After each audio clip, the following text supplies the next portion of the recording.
प्रिया अपने पति विशाल और अपनी सास के साथ रहती थी। प्रिया और विशाल दोनों ही आपस में खुशी खुशी रहते थे। दोनों में आपस में बहुत प्यार था, लेकिन उसकी सास को उन दोनों का इतना प्यार से रहना पसंद नहीं था। वो थोड़ी चिड़चिड़े और गुस्सैल स्वभाव की थी। प्रिया, ओ प्रिया, चल मंदिर चलते हैं, जल्दी आ। जी माँ जी, चलिए। अरे ये क्या, कम से कम मंदिर जाते समय तो साड़ी पहन लिया कर, जब देखो जब ये सूट ही पहनी रहती है। तो क्या हुआ माँ जी, इस सूट में आपको क्या प्रॉब्लम है? मुझे साड़ी पहनने में प्रॉब्लम होती है, इसीलिए नहीं पहनती। हाँ, तेरे तो बस नखरे ही चालू रहते हैं। साड़ी नहीं पहन सकती, कभी कभी तो पहन ही सकती है। अरे क्या बात है, क्यों झगड़ रहे हो आपस में? देख विशाल, मैंने इससे कहा कि साड़ी पहन ले, लेकिन इसे तो साड़ी पहनने में प्रॉब्लम होती है। कहती है कि साड़ी पहनी नहीं जाती। अरे आज मम्मी की खुशी के लिए साड़ी पहन लो, फिर कल सूट पहन लेना। इस तरह सास और बहू के बीच में खींचतान चलती ही रहती थी और उन दोनों के बीच में विशाल बुरी तरह फंस जाता था। मम्मी जी, आज खाने में पुलाव बना लूं क्या? जब देखो जब वही पुलाव पुलाव पुलाव। आज हलवा पूड़ी बना ले बेटा।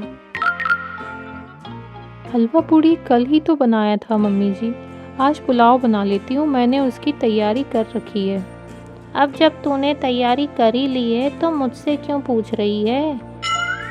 बना ले पुलाव। अब हमारे पसंद का खाना तो बनने से रहा, अब तो तुम्हारी पसंद का ही खाना खाना पड़ेगा। माँ जी, मैंने कल ही तो हलवा पूड़ी बनाया था, अब क्या रोज़ रोज़ हलवा पूड़ी खाएंगे?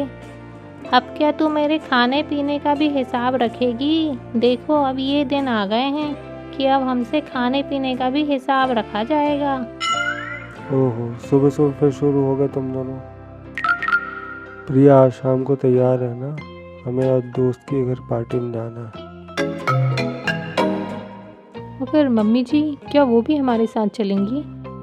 मैं माँ से पूछ लूँगा।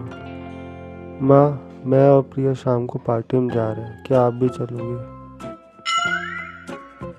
बेटा, मुझे तो तू मेरी सहेली के घर छोड़ देना, मैं वहीं चली जाऊंगी और आते वक्त तुम मुझे ले लेना, ठीक है? शाम को विशाल को ऑफिस से आने में समय लग गया। मम्मी जी, विशाल अभी तक नहीं आए, बहुत टाइम हो गया है, उनका फ़ोन भी नहीं लग रहा है, मुझे चिंता हो रही है। हाँ बेटा, मैं भी यही सोच रही थी, विशाल अभी तक नहीं आया, क्या करूं? मुझे भी उसकी बहुत चिंता हो रही है। वो बेचारा हम दोनों के बीच में हमेशा फंस जाता है, हम दोनों की आपस में सुलह कराने की कोशिश करता रहता है, हम दोनों की वजह से परेशान रहता है बेचारा।